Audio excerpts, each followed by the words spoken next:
All right, so we are going to start our debate. Hi everyone, welcome to our group's discussion. My name is Rachel. I am joined by Allison, Kay, and Nicole.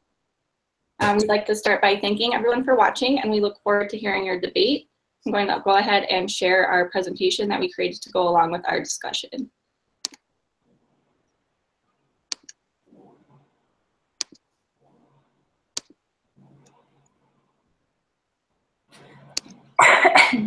All right, so the discussion of our debate today is technology threatens the future of special education and ABA. Like I said, our group is myself, Allison, Kay, and Nicole. So to start, for a brief introduction between the four of us, I will be acting as moderator, as well as arguing against the statement along with Allison.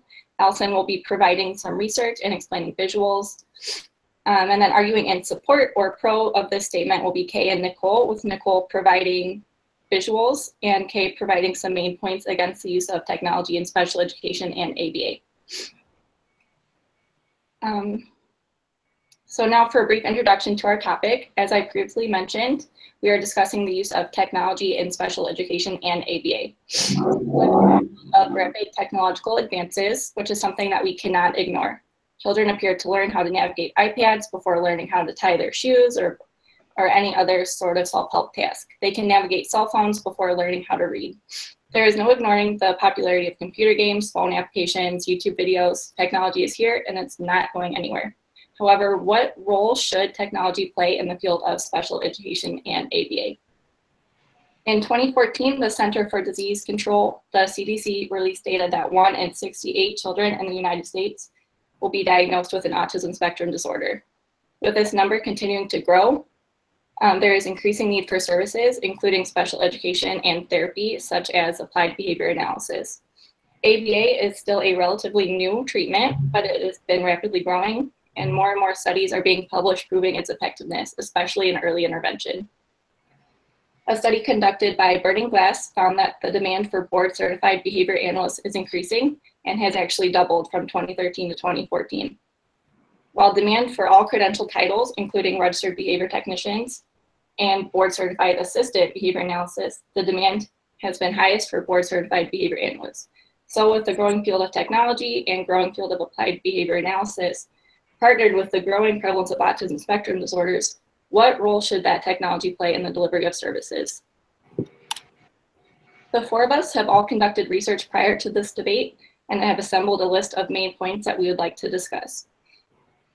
In support of the statement that technology does threaten the future of special education and ABA, Nicole and Kay will discuss the following main points. Technology cannot replace human intervention, the lack of empirical evidence, the possibility of fraud, and numerous ethical violations.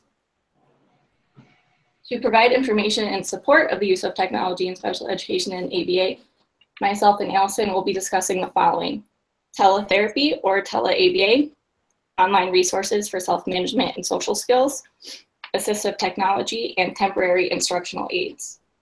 To begin our discussion, I will now turn to Kay to provide her first main point against the use of special education and ABA.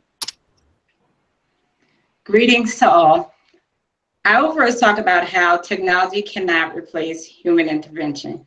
If we rely solely on web-based service delivery, we place the burden on two entities, the client and the computer. In a study regarding web-based teacher technology, Wozinski et al. Conducted a case study involving special education teacher and a student with autism. And at the end, the conclusion was that the teacher, in fact, did acquire the knowledge, yet she was not able to acquire the skill set to carry out the task for the purpose of the software. So again, she was able to learn it, but she couldn't apply it. The study goes further to discuss how students with ASD come with a range of challenging behaviors and skills, as we all know if we work with this population. And if we don't have anyone really interacting with the student, who will protect the student from harming themselves? Who will properly intercept this behavior? The third topic I'll discuss deals with the lack of verification. If we are unable to verify the progress or the proper application of the software, we're at a loss. There was a study conducted by Heron, Martz, and Margolis, which stated that most teachers, even though the software may be beneficial, they're improperly trained to actually input and intervene with the student with the software. So again, it leaves us with the question of how do we know that the clients are really doing the work or whether or not it's being applied effectively? With this, I would like to leave you with this. Heron stated that the big issue with technology is the fact that you have to play a balancing act and you have to weigh the actual benefits of the technology and social isolation. If we focus on the picture that we see right now, there's a child sitting alone, his head is down, his body language shows that he's somewhat, it's safe to assume he's sad. And there's a statement, I guess I wasn't very good at the behavior game. Taking into consideration everything that I've stated, how do we know that he wasn't? Maybe there was a glitch in the technology, maybe things weren't explained properly, or he just needed a little help. Is it safe to say that we should allow technology to do what's best for the student and leave everyone in the student in social isolation? All right, thanks, Kim. Thank you. There's definitely no argument that human intervention is extremely beneficial. However, there are many limitations that can be found with in-person services. First, even though the field of ABA and the number of individuals with board-certified credential titles is growing, not everyone lives in an area where they have immediate access. Clinical settings are a popular form of service delivery for ABA. However, not all families live in close proximity of a clinic. This brings in the issue of scheduling and transportation.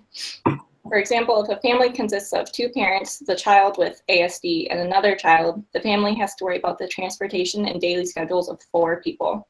If both parents work, there comes the difficulty of whether or not their schedules allow for transportation to and from their child's therapy sessions. Then they need to consider if the other sibling needs rides to school or any other extracurricular activities, which can provide another strain. Then comes the cost of ABA clinics. Many insurance policies will cover ABA services, but they may not cover the amount of hours a child needs per week, or the parents may pay out of pocket, which can be extremely expensive. Another popular option is in-home services. However, these also can be very difficult to schedule for busy families. Approximately 88% of people in the United States have internet access, meaning online ABA or tele-ABA services could be a viable solution. Before I begin with this slide, I'd like to share a quick video about this company, C-Serve, which provides tele-ABA.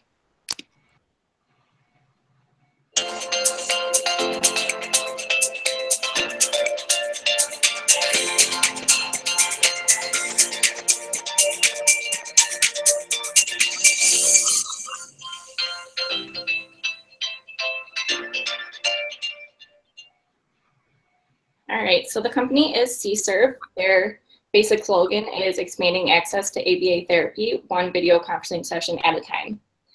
C-Serve provides teletherapy, which is the delivery of ABA services through the use of video conferencing, which is done through secure internet connection. This provides real-time consultation and therapeutic services to families in remote access or families who do not have more immediate access to services. Families are able to access these sessions at home, which is the child's most natural environment, which is also where these services are generally needed the most. The connections used by C-Serve are secured, meaning client privacy is a high priority. By administering these services through video conferences, families are given flexibility in scheduling. The team of behavior analysts at C-Serve works with families to provide wide options for scheduling so that they can have these sessions when it is most convenient for them. This gives the entire family the ability to attend these sessions with their child. Families are given the ability to participate in the therapy as well, as C-Serve provides parent training services. These services give parents and caregivers the skills to determine the functions of their child's behaviors and give them the skills on how to manage these behaviors, as well as helping to teach their child more appropriate alternative behaviors. And because these sessions are held in the child's home, the families are able to practice these skills in that natural environment under supervision of their child's behavior analyst. There are a few different payment options for these services, which can make it more affordable for some families. C-Serve partnered with ABA services and is covered by some insurance policies. The team helps the families determine whether or not their services are covered and also provides several payment plan options, which allows them to select the treatment packages that fit their budgets, meaning it can be more accessible than clinical therapy, or having a therapist come to the child's home. As you can see, there are many benefits to using tele-ABA and video conferencing ABA sessions. Holding sessions through video conferencing allows therapy to be held in the client's home with their families. This gives the families more time to spend with each other because they are spending less time worrying about and transporting their child to sessions.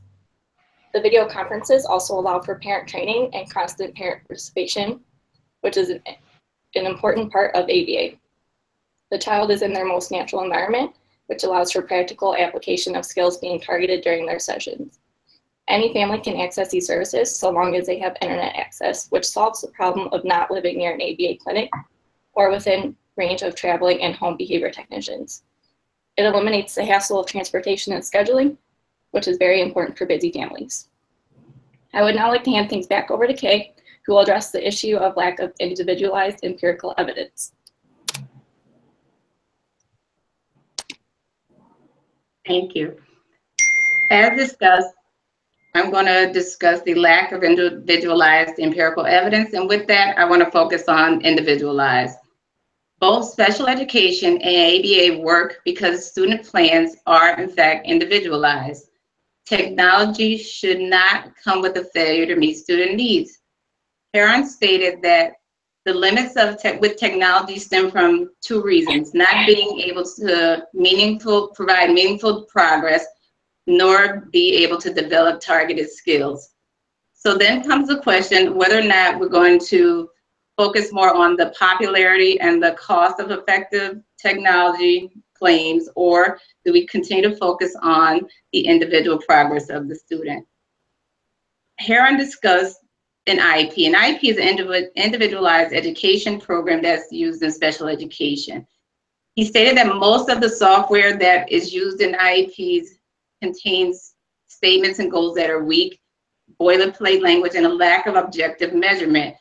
Again, if we focus on these types of software, we are absolutely going to lose focus of the site that we have in mind, which is the student. In closing, I would like to discuss inaccurate data collection. Harshman, Gilson, Fisher, and Yeager stated that sources of data, when they are transferred over the internet or just electronically somehow, can in fact be easily fabricated via cyberspace and therefore interfere with the validity of the data. So overall, there should not be a lack of empirical evidence when we practice in evidence-based science. Thanks, Kay. On the next slide, we're going to hear from Nicole, who has a visual to share. So Knight, McKissick, and Sanders created a meta-analysis in 2013 to determine if technology-based interventions could be considered evidence-based practice. All of the technology-based interventions included were teaching an academic skill to a student with autism spectrum disorder. They used 20 different indicators as criterion for the study, including participants, results, treatment fidelity, IOA scores, independent and dependent variables, which is shown in the visual here on the screen. And depending on how many of these indicators each study included, they sorted the groups into either low, moderate, or high levels of evidence-based practice. At the end of the analysis, they found that none of the 29 studies met the criterion for high levels of evidence-based practice, and only 4 were able to meet moderate levels. So this is consistent with the finding that these technology-based learning platforms lack the empirical evidence necessary. Thanks, Nicole. And thanks, Kay. To address the comment about effectiveness, I would like to discuss a study conducted in 2016 that compared different models of ABA therapy service delivery. These models included in-home services, clinical setting, and telehealth services. The research found that parents are able to use ABA procedures to successfully treat their child's problem behavior, regardless of whether treatment was provided in person or through remote video conferencing. So this concludes that tele-ABA can be effective and is the most cost-effective option. So while the technology is still emerging and there are some studies done, there still needs to be more research done on the, and like you said, the empirical evidence and more studies conducted. So thanks for that. I will now turn to Allison, who will be providing information and visuals regarding assistive technology. All right, hi guys. Hope everyone's doing well out there. So I think something that's really important to look at is the fact that technology literally permeates every single aspect of our lives. And we as a field, if we don't start getting on board with pushing forward with that, we're going to fall behind, which is going to be a detriment to those people that we serve. So I looked at a study conducted by Waymeyer, Palmer, and Smith, and they were looking at specifically assistive technologies. Before I delve further into what that is, I'd like to talk about what the definition of assistive technology is. So in their study, they defined assistive technology as an item or piece of equipment or product system, either acquired commercially, off the shelf, modified or customized, and used to increase, maintain, or improve functional capabilities for individuals with disabilities. So as you can see, the very definition of what assistive technology is the fact that it helps the functional capability of our clients. Excuse me, I've got a little bit of a cold. So they conducted an extensive search for articles published in peer-reviewed journals on the use of technology by people with intellectual disabilities. They then pared down the articles to those that were data-based, quantitative studies, and single subject designs. So from there, things got a bit complicated, so bear with me so I can explain what methods they used. What they did is they looked for the percentage of non-overlapping data and percentage zero data metrics of indices of behavior change. I could go into how these numbers were calculated, but I think that might be a discussion for a different day. If anyone wants additional information on that, please feel free to send me a personal message. So the results looked at 81 studies and determined that the percentage of technology type used, the setting in which it was used, and for what purpose. As you can see on this slide, it talks about each of the different environments where this assistive technology was used. They then examined these figures and determined efficacy using the mean percentage overlapping data scores. According to the data, which you can see, palm-top computers indicated high effectiveness as high as 99%. I'm sure that this is really not a big surprise to anyone, especially those who work in an environment with kids on the autism spectrum. They literally love iPads, iPhones, and any other handheld device.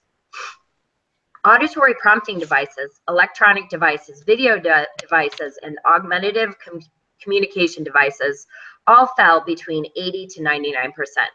However, the biggest surprise to me was that computers fell into the questionable range of efficacy in this study. So as you can see, assistive technology, especially tablets and other handheld devices, have statistical data backing their effectiveness to use with individuals with disabilities. But what about the studies corresponding specifically to individuals on the autism spectrum? I'd like to look at assistive technology. Oh, I'm sorry.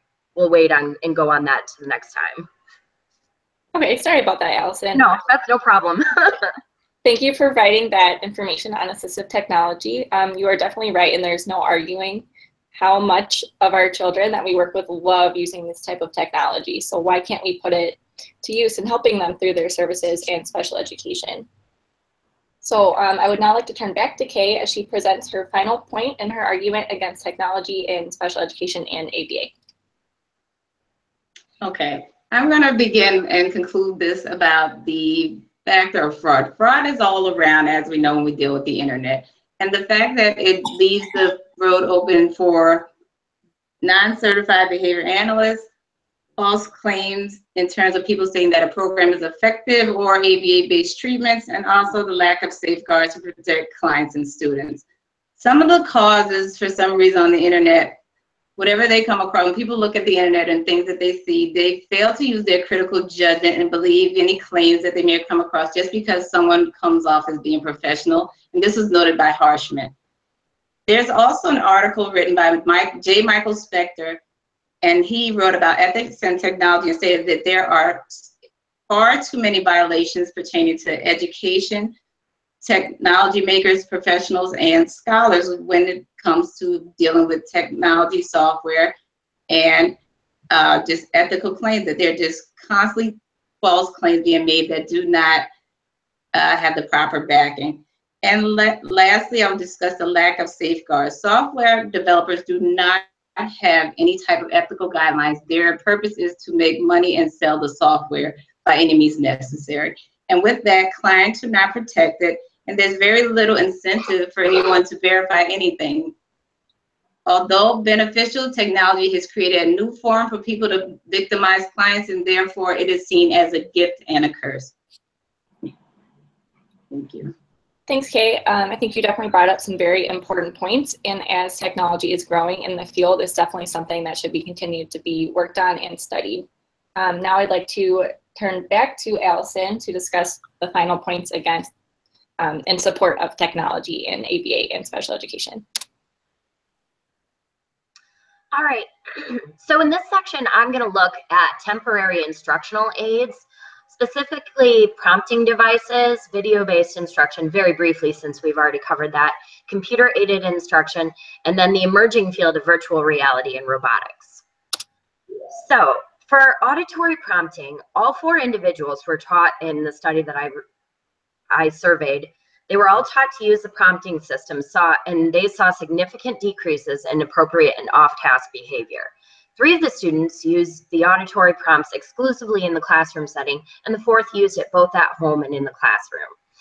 So auditory prompting devices often, or probably always, require less manpower to result in positive change, which is a critical benefit given the increasing number of children with autism served in local school settings where teacher resources are scarce.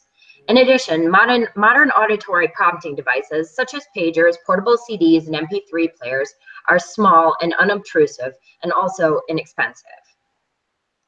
So the area of tactile prompting is something that hasn't been researched as much as the auditory prompting.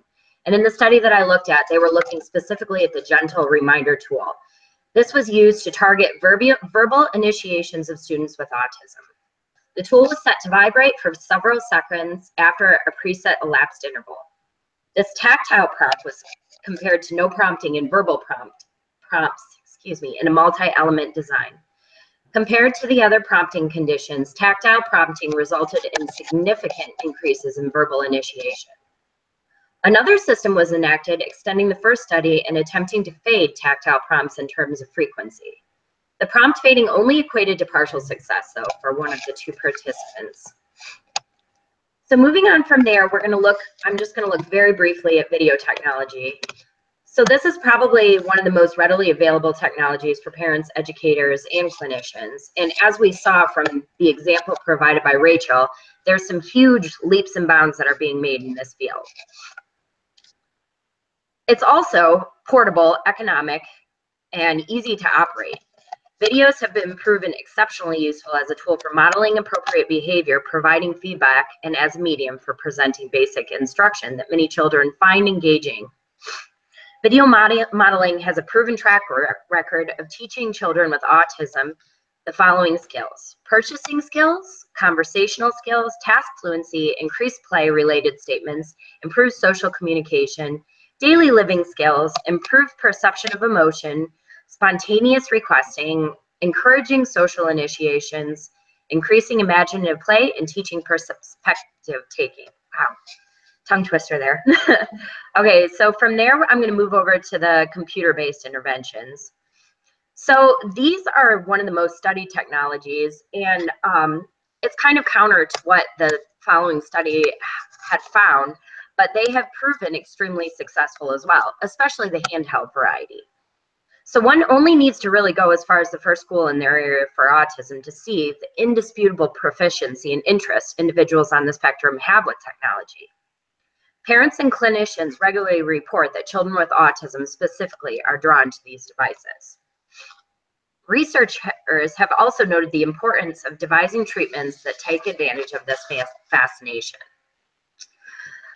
So I'm going to go into a little bit of a personal story. I was personally overcome the first time I entered a school for autism where I work, and the amount of children who are able to independently and proficiently use these handheld computers. Researchers are working to present commonly used low technology interventions via computer, such as social stories, activity schedules, and computer animated tutors for vocabulary and grammar. So going forward from there, I'm going to look at a couple of emerging technologies that have shown some really cool results. The first one is virtual reality. I looked at 2 studies specifically that examined whether children with autism could tolerate these synthesized environments. A 7-year-old female and a 9-year-old male were asked to perform a series of tasks in a virtual environment, including verbally identifying cars and their colors and locating and walking to these objects. Each child was very successful. Max and Burt evaluated the length of time children could interact in a virtual environment and what sensory aspects of the environment were appealing. And they found that while attending, children appeared focused and their bodies remained at rest. These 2 studies provide preliminary evidence of the potential of virtual reality interventions. A major benefit that has been discussed but not yet demonstrated empirically is the complete environmental control virtual reality affords. The researcher could arrange environments completely to introduce stimuli, exaggerate aspects of the environment, and have limitless creation of training to promote generalization. Another huge advantage would be in offering a highly realistic environment to teach skills. So lastly, the other emerging technology I'm going to look at is robotics. This is still considered very experimental, but robotics can allow presentation of simplified social environment and then gradually increase the level of complexity in social interactions. As we know, this is one of the main deficits of individuals with autism spectrum disorders. So being able to control the level of social interactions would be a huge plus. So I'm curious if anyone else out there has ever heard of the Aurora project. It started in 1998 and consisted of a multidisciplinary team who are conducting most of the investigations in this area. One of the first prototypes was a robot resembling a large truck with heat sensors to detect nearby children and bumper switches to allow reverse on impact. The robot was huge in tag playing and also followed the leader. Later, another robot was designed to increase eye contact. The Aurora project has some lofty ambitions for sure, and although still in infancy, could be promising for treatment options. All right. Thanks for that, Allison. You definitely provided some excellent information on emerging technologies and the use of assistive technology. So up to this point, both sides have been given the opportunity to explain their stances on our topic of technology threatening the future of special education and ABA. We've both been able to provide information, illustrations, and reference relevant studies.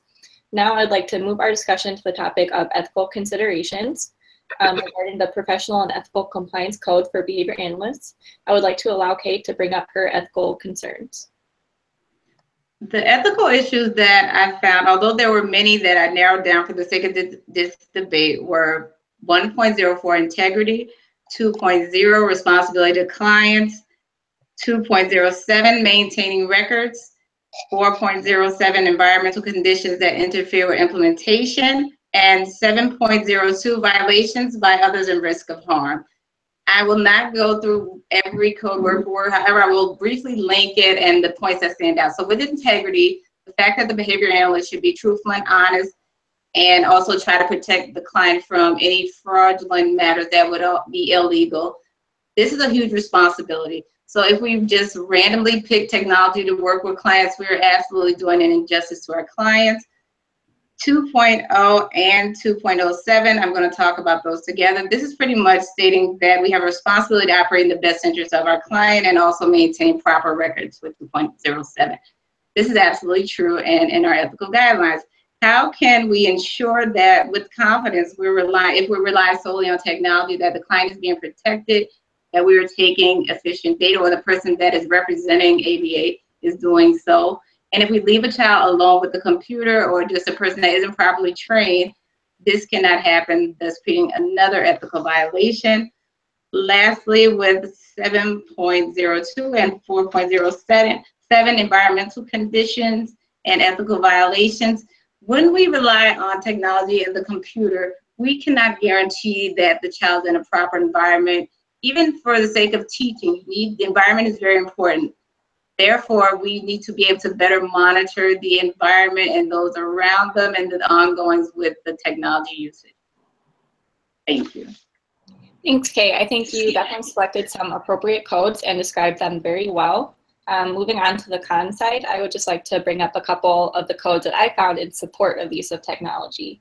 So code 1.01, reliance on scientific knowledge, 1.02, boundaries of competence, 1.03, maintaining competence through professional development, 2.06, maintaining confidentiality, and 4.07, environmental conditions that interfere with implementation. So for my first code, I selected reliance on scientific knowledge. Technology allows behavior analysts access to the most up-to-date knowledge, research studies, and journal articles available. Studies have shown, as I had mentioned earlier, that parents of clients are able to learn the skills necessary to find solutions to their child's behavior from video conferencing services such as tele-ABA. So there's definitely a lot of useful benefits of using technology. The next one, boundaries of competence. So as the code states, all behavior analysts conduct research, teach, and provide services only within the boundaries of their competence. They can only provide these services, teach, or conduct research after receiving training, supervision, conducting appropriate study, or consultation from someone competent in those areas. So as the use of technology is expanding into these fields, those who are competent are now teaching others on the many different uses and benefits, where by using training resources available online, including video conferencing, which is a great tool to use in consultation with other behavior analysts who are not nearby. The next code, maintaining competence through professional development, that kind of ties into reliance on scientific knowledge and boundaries of competence, in that you can communicate with others through the internet, you can gain access to these research articles and journals, and you can even get training courses online. Like we are doing now through Ball State, all of our courses are online. So we are able to learn more about our field through using the internet. My next point, maintaining confidentiality. This is a huge one, as I feel Kay has been bringing up throughout our presentation, and that the confidentiality of our clients is very important. Behavior analysts have to take reasonable precautions to protect the confidentiality of those with whom they work or consult. So I mainly studied telehealth and their ABA video conferencing. I learned that they do conduct this conferencing through HIPAA compliant secure internet servers, protected documents, and without sharing confidential information. While it can be difficult to maintain confidentiality through the use of the internet, behavior analysts need to understand that they may need to put forth additional effort to maintain client confidentiality. My final code, environmental conditions.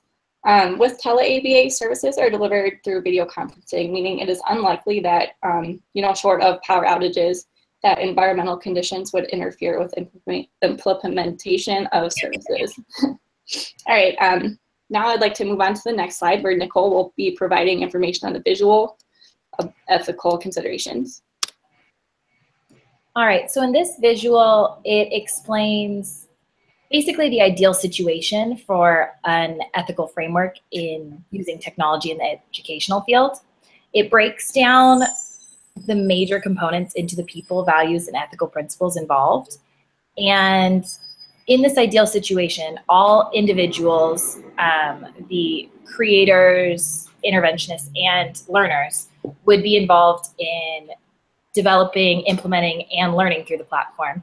And they would be able to communicate with each other and understand the needs for evaluating results and progress so that they could make necessary changes as the intervention was being used. So this framework's not always possible, obviously, in the technology we use, but this is the ideal situation that they're striving for when creating these technology platforms.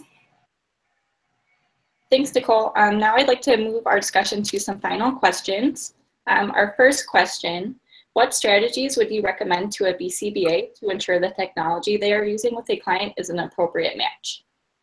Okay, I can, this is Kay, I can answer that.